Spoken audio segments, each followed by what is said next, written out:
Okay, let's start with a provocative idea. What if a condition you assumed was purely rooted in chemistry, something that needed months of treatment? What if it was actually just your mind playing tricks on you? It's a really challenging thought. It is, and we've received a fascinating set of sources for this deep dive that use this very personal premise to, well, to completely redefine dependency. And from there, the material just explodes. It goes to Yeah. these radical proposals for systemic change economics, regulation, even medical prescription. Before finally pivoting to what might be the most powerful source of dependency on the horizon, virtual reality.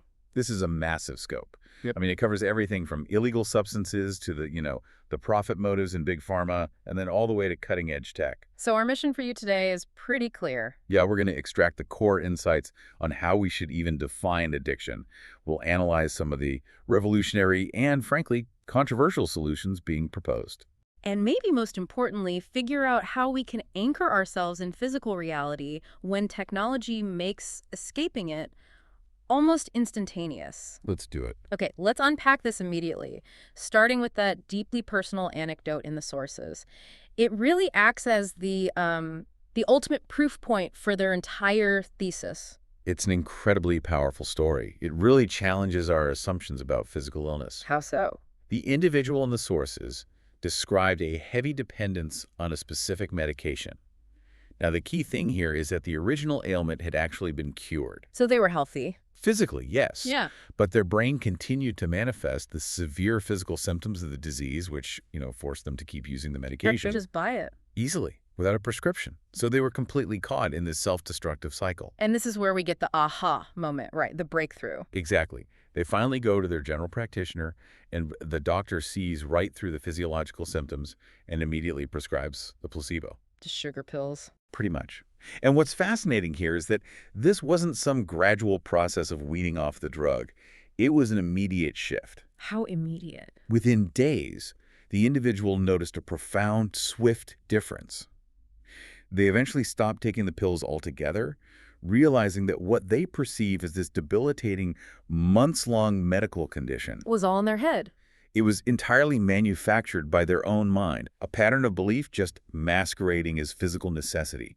So if that story is our foundation, what does that tell us about the core definition of addiction? The sources, they seem to distill it down to something very specific. They do. They say dependency is being trapped in a prison of our own making. A prison of our own making. Yeah, it's a mechanism that narrows our vision, it reduces our imagination, and it just fundamentally cripples our will to change. So the behavior itself, whether it's a substance or something else, it offers a temporary escape. A temporary respite, exactly. But it never solves anything. In fact, it actively makes things worse. It damages your health, it lowers your self-control, and crucially, it alienates you from your support systems, from reality. And the scope of this dependency, according to the sources, is much, much broader than the standard drug and alcohol narrative. It's about the cycle of the behavior itself. It's pervasive. The material emphasizes that dependency extends to, yes, prescription drugs, alcohol, and cigarettes, but also newer cycles, Like what? like chronic internet and information consumption, Wow. video games, gambling, even destructive emotional patterns like anger and violence, certain foods, obsessive attachments to people. So the common thread is that vicious cycle where the temporary escape just reinforces the need for the escape. That's it. And the sources are really clear. The only way to break free from that mental prison is a complete and total renunciation of the source.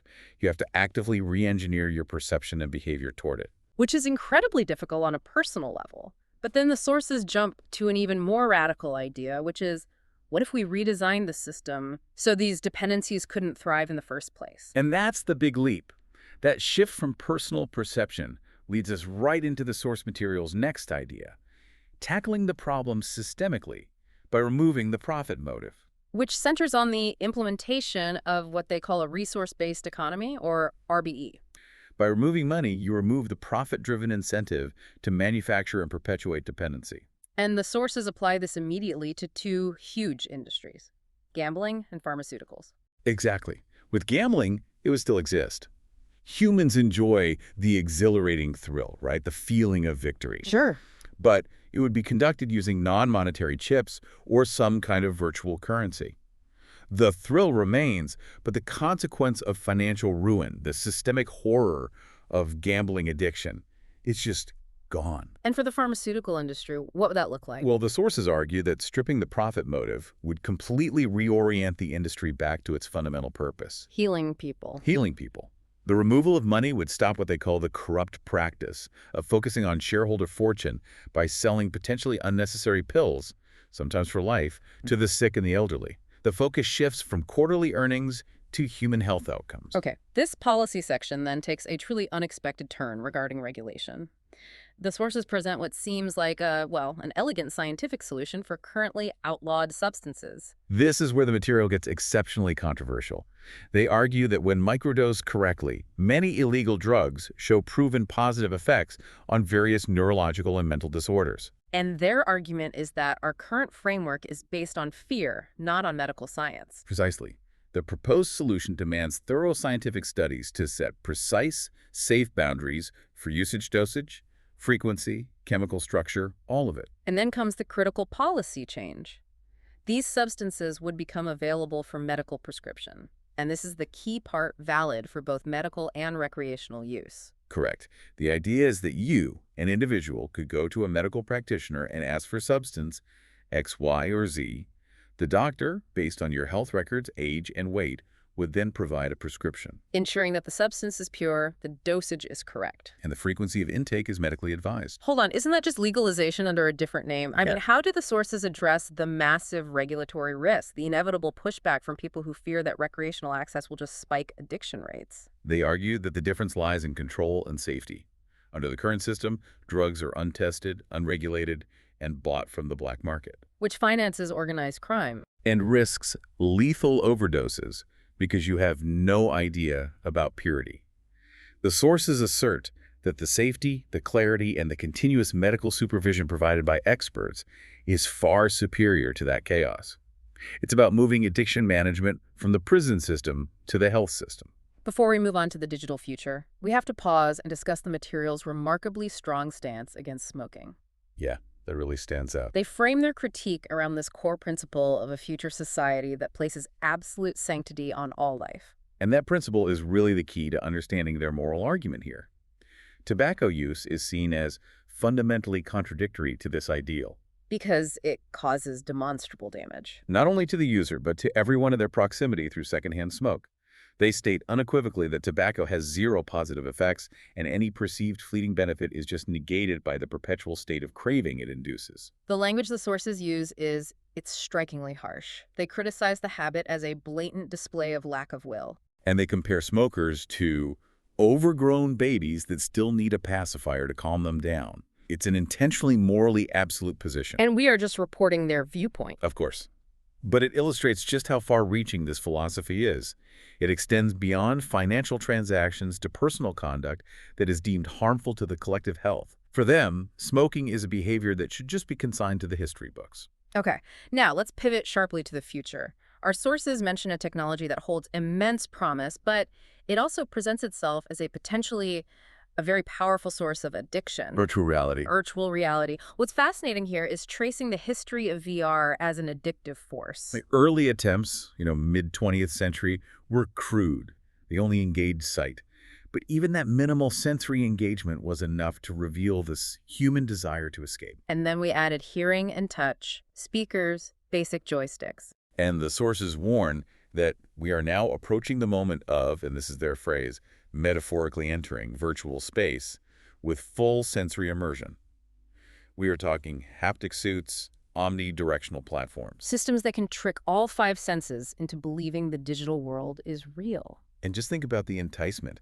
For you, the listener, imagine a long-distance relationship where you can not only see, hear, and read body language, but also genuinely feel the touch of the other person. That capacity for genuine connection is a massive draw. A huge draw. But the real risk and the real temptation is the digital playground. The ability to let our imagination run wild. Climbing dangerous mountain peaks safely, traversing alien terrains, flying, running complex simulations, even changing the laws of physics and the flow of time within a controlled environment. But the ultimate dependency that lies in the next leap. BCI, brain-computer interface. Scientists are rapidly closing in on the ability to interpret our brain's electrical impulses, our thoughts, and translate them directly into machine commands. So this isn't about pressing a button anymore. It means creating with the speed of our thoughts. Exactly. This is the ultimate VR experience and the ultimate risk for addiction. Imagine being able to relive your most cherished memories with perfect clarity, Or realizing complex conceptual architecture or music that's just hidden in your mind. or experiencing your most daring fantasies, all within a digital construct created instantaneously by pure thought. The addiction here is frictionless living. If that level of instant gratification is possible, how do we prevent people from completely losing themselves in this perfect constructed world? The sources suggest a mandatory anchor to physical reality is essential. We're lucky that some of the most powerful anchors are already built into us, our natural biological needs. We still need to eat, drink, sleep. Exactly. Those non-negotiable demands force a regular break from the simulation. But the sources argue we need to be more proactive than just relying on our biology. Absolutely. To ensure the user's well-being is prioritized over immersion, the suggestion is to add a pervasive health monitor to the interface.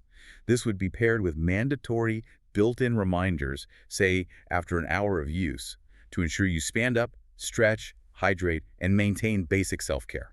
The technology has to serve the human, not the other way around. That's the principle. This has been an incredible deep dive.